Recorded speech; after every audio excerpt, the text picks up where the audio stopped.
வணக்கம் வணக்கம். GMP Mayavaram Manvasanai YouTube சேனலை சப்ஸ்கிரைப் செய்யுங்கள், ஷேர் செய்யுங்கள், கமெண்ட் செய்யுங்கள். சென்னையில் பார்த்தீங்கன்னா மேகமூட்டம். நேற்று இரவு மவுண்ட் ரோட்டில் பார்த்தீங்கன்னா ஒரே ட்ராப்பிங்காக இருந்துச்சு.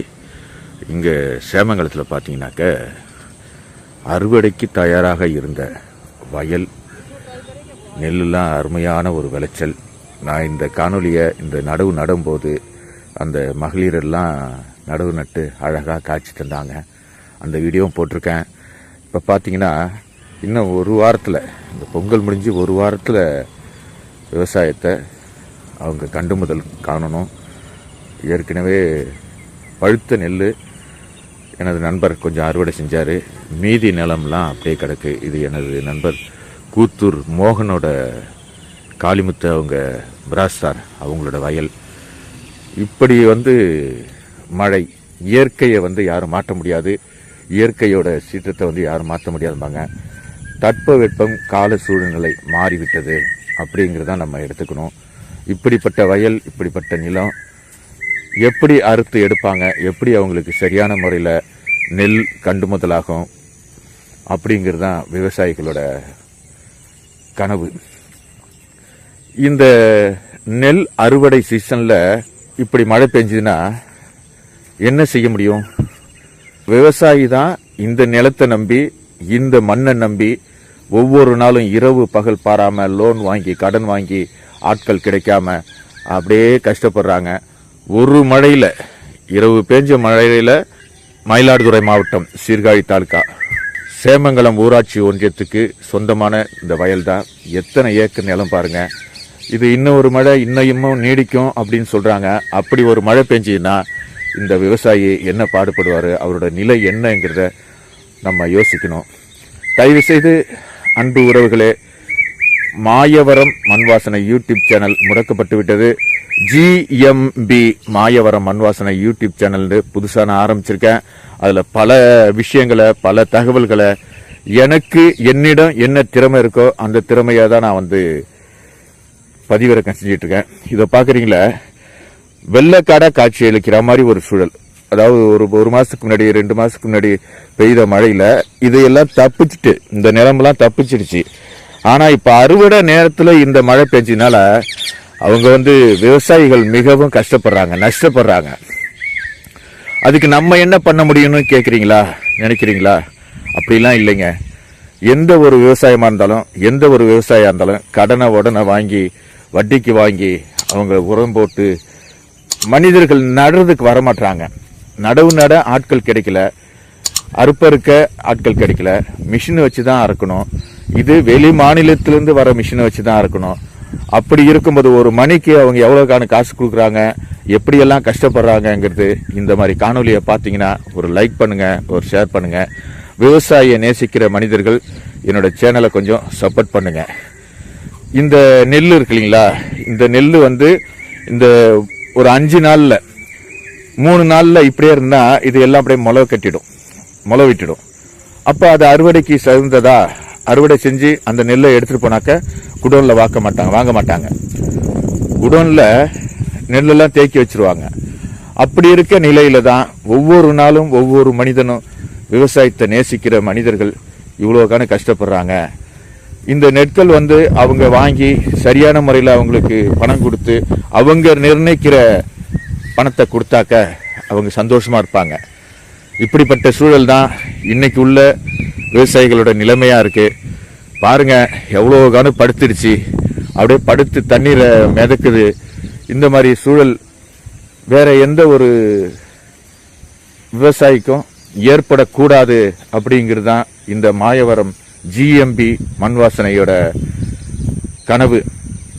ஏன்னா ஒவ்வொரு மனிதனும் விவசாயத்தை நேசிச்சு, அது எந்த தொழிலாக இருந்தாலும் சரி, விவசாயி இல்லைன்னா இந்த உலகத்துல எதுவுமே பண்ண முடியாது அப்படிங்கிறதுக்காக தான் அந்த காணொலி.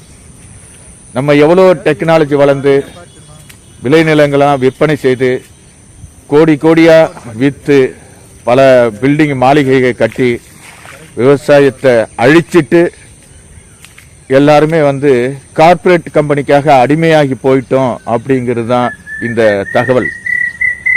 விவசாயி மட்டும் இல்லைன்னா இந்த உலக நாடுகளில் உலகத்தில் யாருமே சரியான முறையில் வாழ முடியாது, நிம்மதியாக இருக்க முடியாது, நிம்மதியாக சாப்பிட முடியாது, நிம்மதியாக தூங்க முடியாது.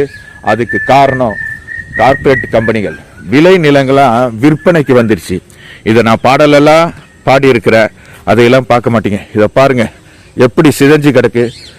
ஒரு நாள் மழைங்க, இந்த தை மாசத்துல எப்பயோ ஒரு மரம் தான் மழை பெய்யும், அது பனிமழை மாதிரி பெய்யும். அதையெல்லாம் கடந்து இப்போ பார்த்தீங்கன்னா ஃபுல்லாக சாஞ்சி கிடக்கு.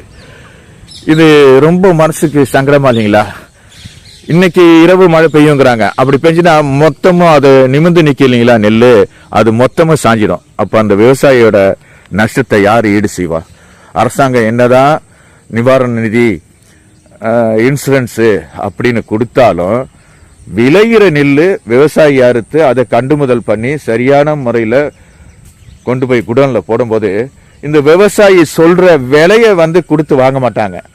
அங்க அரசாங்கம் ஒரு விலையை நிர்ணயிச்சு அந்த விலைக்கு தான் நீங்க நெல் கொடுக்கணும் அப்படின்ட்டு அங்க தரகர்கள் மூலம் இந்த நெற்கள் விலை போகும், குடோனுக்கு போகும். அதை வாங்கி 6 மாசம் 1 வருஷம் போட்டு மூட்டையில கட்டி அப்படியே போட்டு வச்சிருவாங்க. அது பிறகு அதை உலர்த்தி காய வச்சு அரிசியா மாத்தி நம்ம ரேஷன் கடைக்கு வரும். அப்படி வரும்போது அந்த நெல்லோட தன்மை மாறி, அந்த அரிசியோட தன்மை மாறி மஞ்சள் கலரா பூச்சி பிடிச்சி புழு புழுத்து ஒரு நாத்தம் அடிக்கிற அளவுக்கு அந்த நெல் மாறிடும். இது அரசாங்கம் தான், எந்த அரசாங்கமா இருந்தாலும் விவசாயிகளோட நெல்லை சரியான முறையில கொள்முதல் பண்ணி சரியான பணத்தை அவங்களுக்கு கொடுத்து அவங்கள கடன்ல இருந்து மீட்டு அது உடனுக்கு உடன் 1 மாசம் ஒரு 3 மாசத்துல நெல் ஏற்றுமதி செஞ்சாலும் பரவாயில்ல, அது அரிசியா கொண்டு வந்தாலும் பரவாயில்ல, மக்களுக்கு பயன்படுற அளவுக்கு செய்யலாம். இதை செய்யறதுக்கு யாரும் முன் வர்றது கிடையாது. காலையில எந்திரிக்கிறோம், வேலையை பார்க்குறோம், மதியம் சாப்பிட்றோம், இரவு சாப்பிட்றோம், டிவியை பார்க்குறோம், தூங்கிடுறோம். அப்படின்னு தான் இன்றைய நிலைப்பாடு இருக்கு.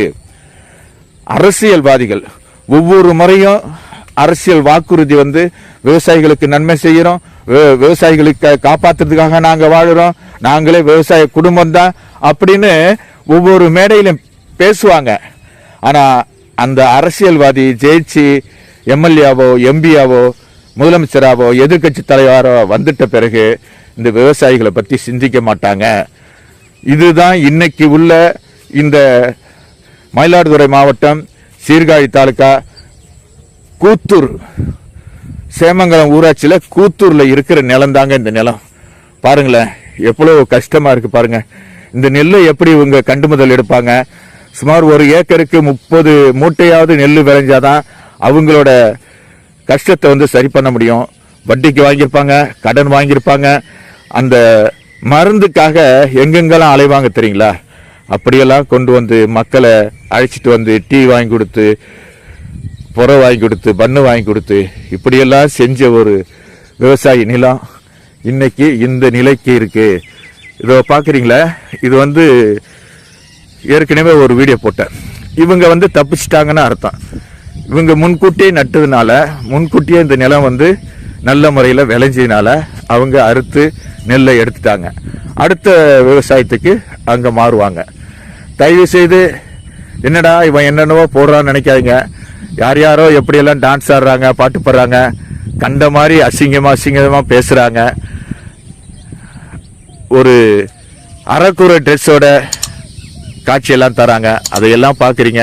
விவசாயிகளை பற்றி, மண்ணோட மனசை பற்றி நான் இந்த வீடியோவை போடுறேன்.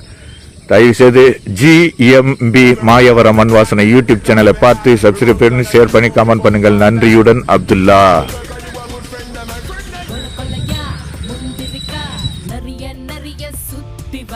கொள்ளையடிப்பவள் இங்கிருக்கா, கூட்டத்தில் நீ